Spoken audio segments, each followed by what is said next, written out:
कार्यक्रम के पुण्यार्चक हैं श्री वर्धमान श्वेतांबर स्थानक वासी जैन श्रावक संघ ट्रस्ट, उपाध्याय प्रवर प्रवीण ऋषि चातुर्मा समिति। परम श्रद्धेय पूज्य गुरुदेव के चरणों में कोटिश वंदना।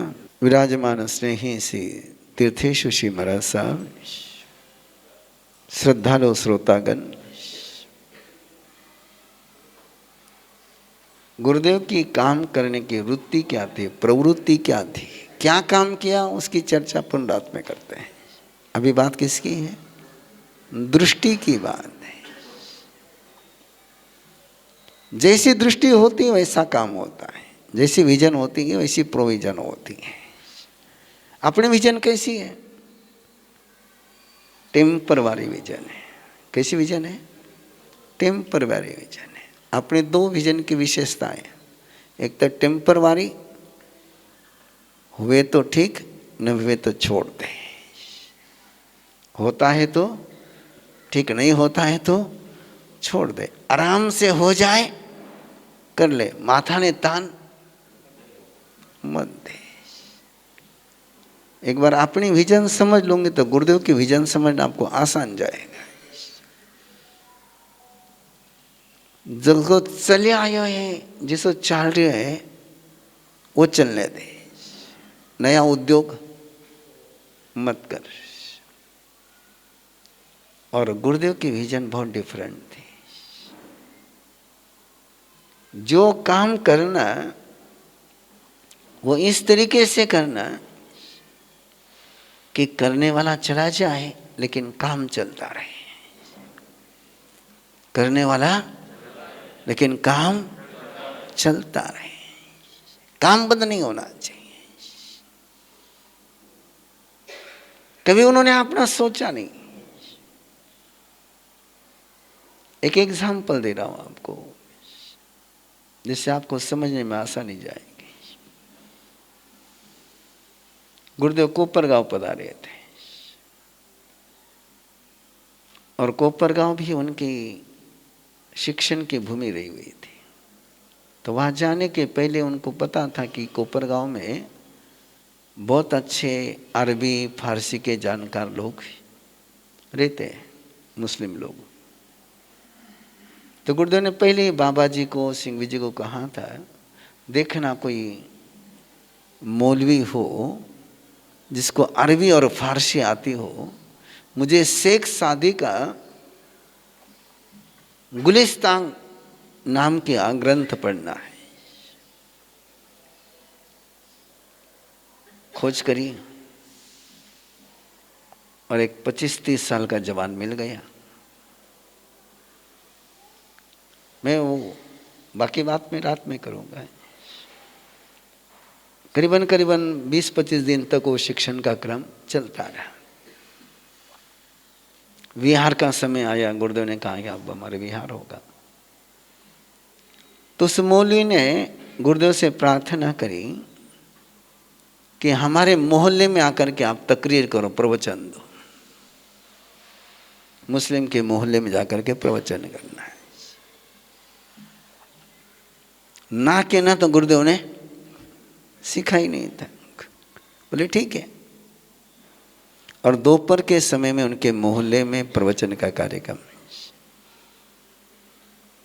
और जैसे गुरुदेव वहाँ पहुँचे तो उनके मदरसे के जो छोटे छोटे बच्चे थे, नन्हे मुन्ने, उन्होंने एक गजल के माध्यम से गुरुदेव का वेलकम किया। बड़ी मस्ती से उन्होंने वो गजल गाई। प्रवचन पूरा हुआ और प्रवचन पूरा होने के बाद गुरुदेव ने बच्चों को पास में बुलाया। मौलवी को नहीं बुलाया। किसको बुलाया? बच्चों को बुलाया। और बच्चों को बुला करके पूछा, तुम ये मुझे लिख करके दे सकते हो क्या? आप और मैं होते तो क्या करते? मौलवी को कहते हैं। किसको कहते हैं? भैया मुझे लिख करके चाहिए। और गुरुदेव ने किसको कहा? क्या दृष्टि थी? यदि बच्चों को मैं कहूंगा तो उनको एप्रिसिएशन मिलेगा। मौलवी को बोलूँगा तो काम हो जाएगा, लेकिन बच्चों को प्रोत्साहन नहीं मिलेगा। ये शाम के समय की बात है। बच्चों से बोले मिल जाएगी लिख करके,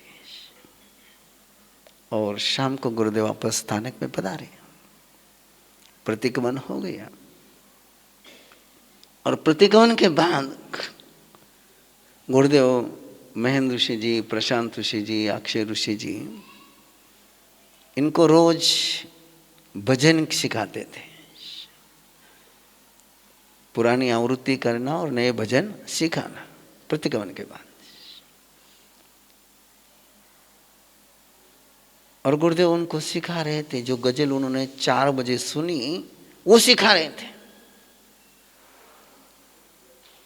कोई कागज लिखा हुआ नहीं, कोई लाइट नहीं, और वो सिखा रहे थे। और मैं बाहर बैठ करके सुन रहा था, और मेरे मन में सवाल आया, जब थाने याद हो गई तो लिखने क्यों मांगी? लिखकर कौन मांगेगा?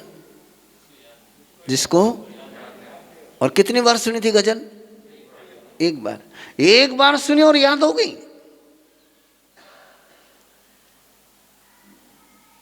लिखकर किस लिए मांगी? नहीं, वो तो हो गया। अगला किस लिए लिख करके मांगी? मुझे तो याद हो गई, संतों को याद नहीं हुई है। उनके पास लिखी हुई होगी तो उनको याद करने में आसानी जाएगी। देखना किसके लिए था? स्वयं के लिए कि आगे के लिए? इसलिए गुरुदेव ने जितना भी जिंदगी में काम किया वो टेम्परवारी किया ही नहीं वर्क, वो परमानेंट वर्क था। गुरुदेव के पाठशाला भी शुरू करते हैं ना, तो परमानेंट व्यवस्था करते थे कि पाठशाला कंटिन्यू चलनी चाहिए। आज चली और कल नहीं।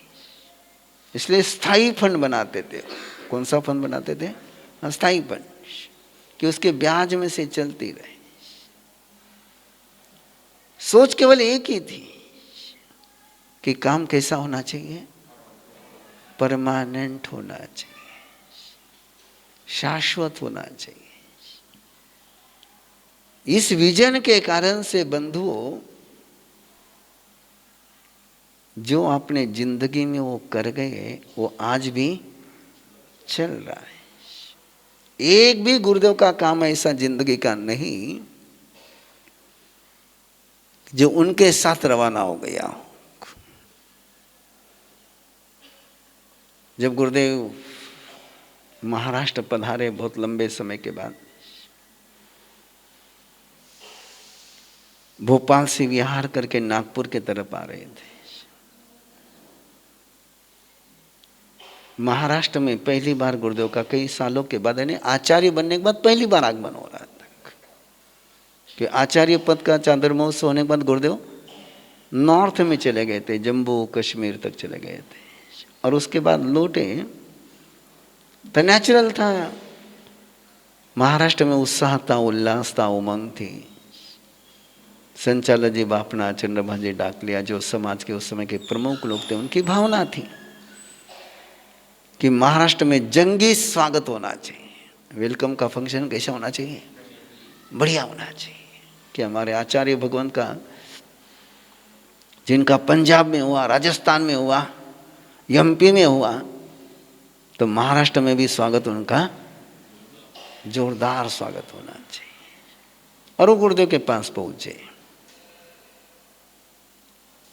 प्रस्ताव लेकर के कि महाराष्ट्र के एंट्री पर आपका भव्य दिव्य स्वागत करना है।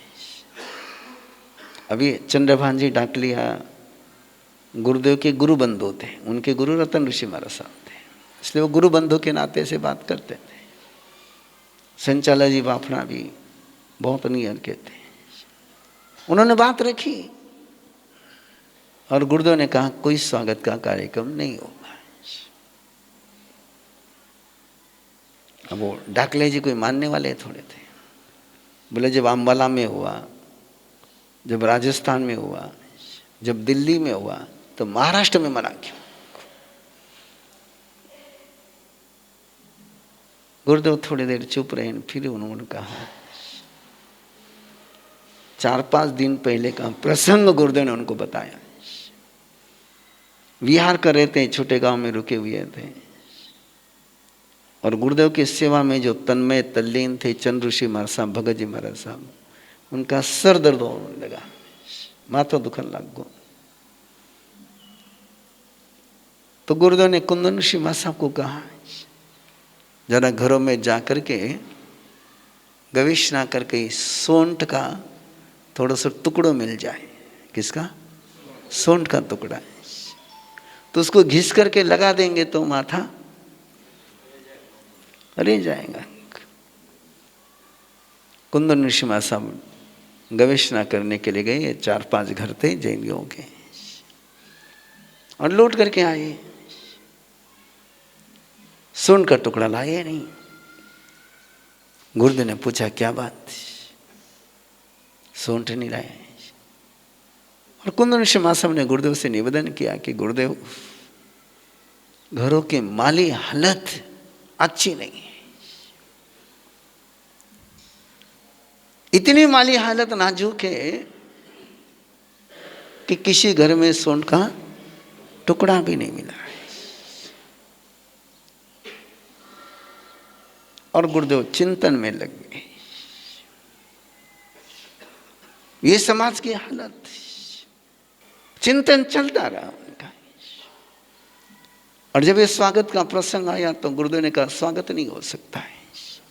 और ये प्रसंग गुरुदेव ने डाकले जी के सामने, बापना जी के सामने रखा। बोले कि जिस समाज का व्यक्ति इस हालत में रहता हो, उस समाज के गुरु को स्वागत करने का अधिकार नहीं है। पहले उनकी व्यवस्था करो, और व्यवस्था करने का सोच क्या रहता है, ठीक है हम उनको पैसे भेज देते हैं।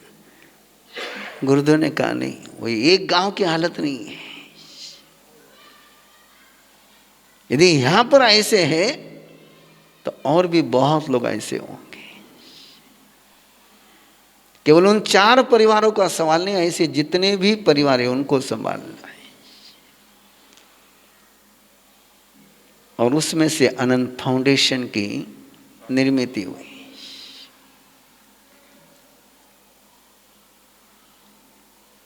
एक सोच, और आज आनंद फाउंडेशन बहुत लंबा काम कर रहा है, लेकिन प्रेरणा कितनी छोटी सी थी। प्रसंग एक सोन का टुकड़ा मिला है, और उसमें से अनंत फाउंडेशन की निर्मित हो गई, परमानेंट। अब उसको कोई चालू है वो काम। आज आप टिप्पणी कर सकते हैं, कमेंट्स कर सकते हैं, मैं भी कर सकता हूं।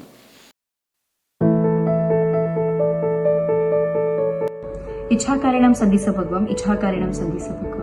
मेरा नाम श्रुति पटेल है और ये मेरे हस्बैंड प्रिंस पटेल। मेरी प्रेगनेंसी जर्नी के बारे में हम बात करने वाले थे। मेरे प्रेगनेंसी के 3rd मंथ से स्टार्ट किया था, मेरी फ्रेंड के रिकमेंडेशन से। अभी हम लोग जैसे कि she is Maharashtrian and Gujarati. अभी जो बच्चों का जो जर्नी था, जैसे कि वो कभी मराठी बोलती है, मैं इंग्लिश बोलता हूँ, कभी घर पे गुजराती बोलते हैं, तो उनका ग्रास्पिंग पावर इतना स्ट्रांग था कि अभी हम कुछ भी कोई भी लैंग्वेज में बोले तो दे अंडरस्टैंड। जो मेरा एक बेस्ट फ्रेंड है जिसको भी सेम मतलब मंथ्स के बेबीज है, लेकिन हम जब डिस्कस करते हैं तो बोलते हैं कि मेरे साथ ये नहीं होता है। ये जो हमने बिफोर प्रेगनेंसी ये जो हमने किया था कोर्स, या फिर जो हमने ये जो किया है, उसकी वजह से ये सब रिजल्ट्स मिल रहे हैं। और बहुत शांत है। जैसे कि मेरा फ्रेंड बोलता है कि बहुत क्रैंकी है, उसको तो एक ही बेटी है, लेकिन वो बोलता है कि बहुत क्रैंकी, रात को सोने नहीं देते। मेरे ट्विन्स हैं, लेकिन वो हम अगर उनका अभी जो हमने टाइम फिक्स किया वो टाइम पे सो जाते हैं तो सुबह ही उठते हैं। इतना कुछ ऐसा लोग बोलते हैं कि ट्विन्स से आप कैसे करोगे, क्या करोगे, हमको पता ही नहीं चला कि 1 साल कैसे खत्म हो गया। Yes, so yes, twins journey थी हमारी, ट्विन बेबीज की। एक लड़का एक लड़की है हमें, धैर्य और धृति।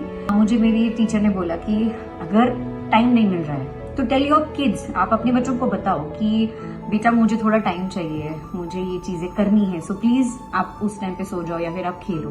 तो कुछ टाइम मुझे ये रियलाइज नहीं हुआ कि मेरे बच्चे मेरी बात मानते हैं, बट लेटली जब मुझे मेरी टीचर ने बताया कि तुम बात कर सकती हो, तुम इंस्ट्रक्शन दे सकती हो, पॉजिटिव चीजें बता सकती हो, पॉजिटिव अफर्मेशन अपने बच्चों को दे सकती हो, तो वो अकॉर्डिंगली रिएक्ट करेंगे। एंड बहुत सी चीजें जल्दी सीखी उन्होंने, जैसे कि बोलना जल्दी सीखा है या फिर थोड़ा वॉक करते हैं, वो वक्त से पहले ही सीख चुके हैं। गुरुदेव थैंक यू सो मच कि आपने ये इतना सुंदर कोर्स डिजाइन किया है, क्योंकि बेबीज में इतने पॉजिटिव चेंजेस ये उम्र में देखना बहुत मुश्किल है। तो I am very very grateful. हम दोनों बहुत बहुत ज्यादा थैंकफुल है।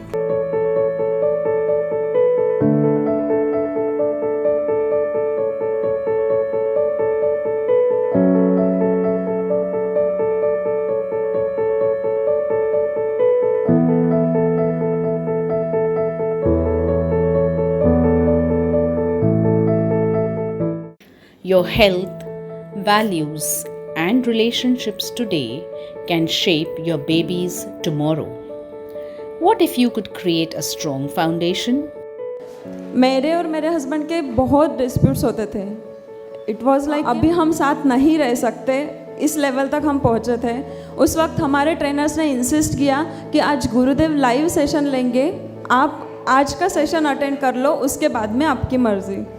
वो लाइव सेशन में गुरुदेव ने हमें गाइड किया। उसके बाद में हम दर्शन के लिए गुरुदेव के पास में गए। वहाँ पे जो हमें एहसास हुआ हमारे डिस्प्यूट्स कितने छोटे हैं और हमें करना कितना कुछ बड़ा है, तो उसमें हम आज इस लेवल पे पहुँचे हैं कि आज मेरा और मेरे हस्बैंड का जो छोटी मोटी नोकझोंक है, हाँ ठीक है बोल दिया, 1 मिनट बोलचाल बंद है, अगले मिनट में हम बात करते हैं। और गुरुदेव से हमने जब ये कहा था, उन्होंने कहा कि अभी वो भी नहीं रहनी चाहिए, तो हम नेक्स्ट टाइम वो भी तैयारी करेंगे कि उतना भी डिस्प्यूट ना हो। Enroll in our 21-day pre-conception course to cultivate a deep connection with your partner and set the stage for a loving relationship with your future baby. इस कार्यक्रम के पुण्यार्चक हैं श्री वर्धमान श्वेतांबर स्थानकवासी जैन श्रावक संघ ट्रस्ट, उपाध्याय प्रवर प्रवीण ऋषि चातुर्मास समिति, महावीर भवन इंदौर।